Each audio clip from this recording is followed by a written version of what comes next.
Matthew chapter 13. That same day, Jesus went out of the house and sat by the lake. Such large crowds gathered round him that he got into a boat and sat in it, while all the people stood on the shore. Then he told them many things in parables, saying, A farmer went out to sow his seed. As he was scattering the seed, some fell along the path, and the birds came and ate it up. Some fell on rocky places, where it did not have much soil. It sprang up quickly because the soil was shallow. But when the sun came up, the plants were scorched and they withered because they had no root.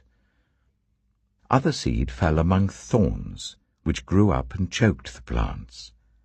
Still other seed fell on good soil, where it produced a crop 100, 60, or 30 times what was sown. Whoever has ears, let them hear. The disciples came to him and asked, Why do you speak to the people in parables? He replied, Because the knowledge of the secrets of the kingdom of heaven has been given to you, but not to them. Whoever My baby, he don't talk sweet. He ain't got has will be given more, and they will have an abundance. Whoever does not have, even what they have will be taken from them. This is why I speak to them in parables. Though seeing, they do not see. Though hearing, they do not hear. to say. Want to organize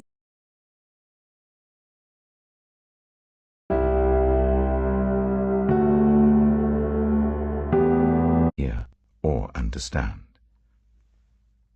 In them is fulfilled the prophecy of Isaiah. You will be ever hearing but never understanding.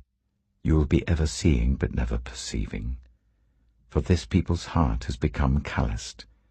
They hardly hear with their ears, and they have closed their eyes. Otherwise, they might see with their eyes, hear with their ears, understand with their hearts, and turn, and I would heal them. But blessed are your eyes because they see, and your ears because they hear. For truly I tell you, many prophets and righteous people longed to see what you see but did not see it, and to hear what you hear but did not hear it. Listen then to what the parable of the sower means.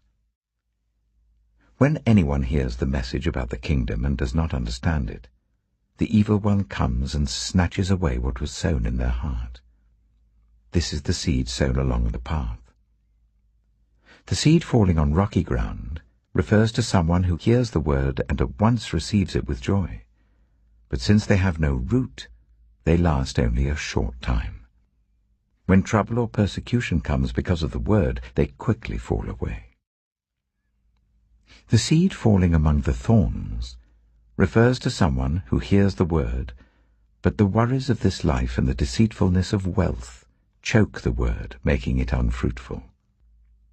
But the seed falling on good soil refers to someone who hears the word and understands it. This is the one who produces a crop yielding 100, 60, or 30 times what was sown. Jesus told them another parable. The kingdom of heaven is like a man who sowed good seed in his field. But while everyone was sleeping, his enemy came and sowed weeds among the wheat and went away. When the wheat sprouted and formed ears, then the weeds also appeared. The owner's servants came to him and said, Sir, didn't you sow good seed in your field? Where then did the weeds come from? An enemy did this, he replied. The servants asked him, Do you want us to go and pull them up? No, he answered, because while you're pulling up the weeds, you may uproot the wheat with them. Let both grow together until the harvest. At that time I will tell the harvesters, first collect the weeds and tie them in bundles to be burned, then gather the wheat and bring it into my barn. He told them another parable. The kingdom of heaven is like a mustard seed, which a man took and planted in his field. Though it is the smallest of all seeds, yet when it grows, it is the largest of garden plants and becomes a tree, so that the birds come and perch in its branches. He told them still another parable. The kingdom of heaven is like yeast that a woman took and mixed into about 30 kilograms of flour until it worked all through the dough. Jesus spoke all these things to the crowd in parables. He did not say anything to them without using a parable. So was fulfilled what was spoken through the prophet. I will open my mouth in parables. I will utter things hidden since the creation of the world. Then he left the crowd and went into the house. His disciples came to him and said, "Explain to us the parable of the weeds in the field." He answered, "The one who sowed the good seed is the Son of Man. The field is the world, and the good seed stands for the people of the kingdom. The weeds are the people of the evil one, and the enemy who sows them is the devil. The harvest is the end of the age, and the harvesters are angels. As the weeds are pulled up and burned in the fire, so it will be at the end of the age. The Son of Man will send out his angels, and they will weed out of his kingdom everything that causes sin and all who do evil. They will throw them into the blazing furnace, where there will be weeping and gnashing of teeth. Then the righteous will shine like the sun in the kingdom of their Father. Whoever has ears, let them hear." The kingdom of heaven is like treasure hidden in a field. When a man found it, he hid it again, and then in his joy went and sold all he had and bought that field. Again, the kingdom of heaven is like a merchant looking for fine pearls. When he found one of great value, he went away and sold everything he had and bought it. Once again, the kingdom of heaven is like a net that was let down into the lake and caught all kinds of fish. When it was full, the fishermen pulled it up on the shore. Then they sat down and collected the good fish in baskets, but threw the bad away. This is how it will be at the end of the age. The angels will come and separate the wicked from the righteous, and throw them into the blazing furnace, where there will be weeping and gnashing of teeth. "Have you understood all these things?" Jesus asked. "Yes," they replied. He said to them, "Therefore, every teacher of the law who has become a disciple in the kingdom of heaven is like the owner of a house who brings out of his storeroom new treasures as well as old." When Jesus had finished these parables, he moved on from there. Coming to his hometown, he began teaching the people in their synagogue, and they were amazed. "Where did this man get this wisdom and these miraculous powers?" they asked. "Isn't this the carpenter's son? Isn't his mother's name Mary? And aren't his brothers James, Joseph, Simon, and Judas? Aren't all his sisters with us? Where then did this man get all these things?" And they took offense at him. But Jesus said to them, "A prophet is not without honor, except in his own town and in his own home." And he did not do many miracles there because of their lack of faith. Matthew chapter 14. At that time Herod the Tetrarch heard the reports about Jesus, and he said to his attendants, "This is John the Baptist. He is risen from the dead. That is why miraculous powers are at work in him." Now Herod had arrested John and bound him and put him in prison because of Herodias, his brother Philip's wife. For John had been saying to him, "It is not lawful for you to have her." Herod wanted to kill John, but he was afraid of the people because they considered John a prophet. On Herod's birthday, the daughter of Herodias danced for the guests, and pleased Herod so much that he promised with an oath to give her whatever she asked. Prompted by her mother, she said, "Give me here on a dish the head of John the Baptist." The king was distressed, but because of his oaths and his dinner guests, he ordered that her request be granted and had John beheaded in the prison. His head was brought in on a dish and given to the girl, who carried it to her mother. John's disciples came and took his body and buried it. Then they went and told Jesus. When Jesus heard what had happened, he withdrew by boat privately to a solitary place. Hearing of this, the crowds followed him on foot from the towns. When Jesus landed and saw a large crowd, he had compassion on them and healed those who were ill. As evening approached, the disciples came to him and said, "This is a remote place and it's already getting late. Send the crowds away so that they can go to the villages and buy themselves some food." Jesus replied, "They do not need to go away. You give them something to eat." "We have here only 5 loaves of bread and 2 fish," they answered. "Bring them here to me," he said. And he told the people to sit down on the grass. Taking the 5 loaves and the 2 fish, and looking up to heaven, he gave thanks and broke the loaves. Then he gave them to the disciples, and the disciples gave them to the people. They all ate and were satisfied. And the disciples picked up 12 basketfuls of broken pieces that were left over. The number of those who ate was about 5,000 men, besides women and children.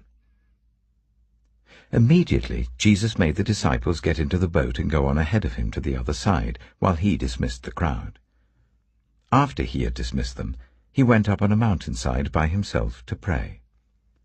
Later that night, he was there alone, and the boat was already a considerable distance from land, buffeted by the waves because the wind was against it. Shortly before dawn, Jesus went out to them, walking on the lake. When the disciples saw him walking on the lake, they were terrified. "It's a ghost," they said, and cried out in fear. But Jesus immediately said to them, "Take courage, it is I. Don't be afraid." "Lord, if it's you," Peter replied, "tell me to come to you on the water." "Come," he said. Then Peter got down out of the boat, walked on the water, and came towards Jesus. But when he saw the wind, he was afraid, and, beginning to sink, cried out, "Lord, save me!" Immediately Jesus reached out his hand and caught him. "You of little faith," he said, "why did you doubt?" And when they climbed into the boat, the wind died down. Then those who were in the boat worshipped him, saying, "Truly, you are the Son of God." When they had crossed over, they landed at Gennesaret. And when the men of that place recognized Jesus, they sent word to all the surrounding country. People brought all who were ill to him, and begged him to let those who were ill just touch the edge of his cloak, and all who touched it were healed. Matthew chapter 15. Then some Pharisees and teachers of the law came to Jesus from Jerusalem and asked, "Why do your disciples break the tradition of the elders? They don't wash their hands before they eat."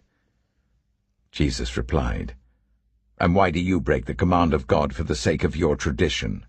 For God said, 'Honor your father and mother,' and 'Anyone who curses their father or mother is to be put to death.' But you say that if anyone declares that what might have been used to help their father or mother is devoted to God, they are not to honor their father or mother with it. Thus you nullify the word of God for the sake of your tradition, you hypocrites. Isaiah was right when he prophesied about you. 'These people honor me with their lips, but their hearts are far from me. They worship me in vain. Their teachings are merely human rules.'" Jesus called the crowd to him and said, "Listen and understand. What goes into someone's mouth does not defile them, but what comes out of their mouth, that is what defiles them." Then the disciples came to him and asked, "Do you know that the Pharisees were offended when they heard this?" He replied, "Every plant that my heavenly Father has not planted will be pulled up by the roots. Leave them. They are blind guides. If the blind lead the blind, both will fall into a pit." Peter said, "Explain the parable to us." "Are you still so dull?" Jesus asked them. "Don't you see that whatever enters the mouth goes into the stomach and then out of the body? But the things that come out of a person's mouth come from the heart, and these defile them. For out of the heart come evil thoughts, murder, adultery, sexual immorality, theft, false testimony, slander. These are what defile a person. But eating with unwashed hands does not defile them. Leaving that place, Jesus withdrew to the region of Tyre and Sidon. A Canaanite woman from that vicinity came to him, crying out, "Lord, Son of David, have mercy on me. My daughter is demon-possessed and suffering terribly." Jesus did not answer a word. So his disciples came to him and urged him, "Send her away, for she keeps crying out after us." He answered, "I was sent only to the lost sheep of Israel." The woman came and knelt before him. "Lord, help me," she said. He replied, "It is not right to take the children's bread and toss it to the dogs." "Yes, it is, Lord," she said. "Even the dogs eat the crumbs that fall from their master's table." Then Jesus said to her, "Woman, you have great faith. Your request is granted." And her daughter was healed at that moment. Jesus left there and went along the Sea of Galilee. Then he went up on a mountainside and sat down. Great crowds came to him, bringing the lame, the blind, the crippled, the mute, and many others, and laid them at his feet, and he healed them. The people were amazed when they saw the mute speaking, the cripple made well, the lame walking, and the blind seeing. And they praised the God of Israel. Jesus called his disciples to him and said, "I have compassion for these people.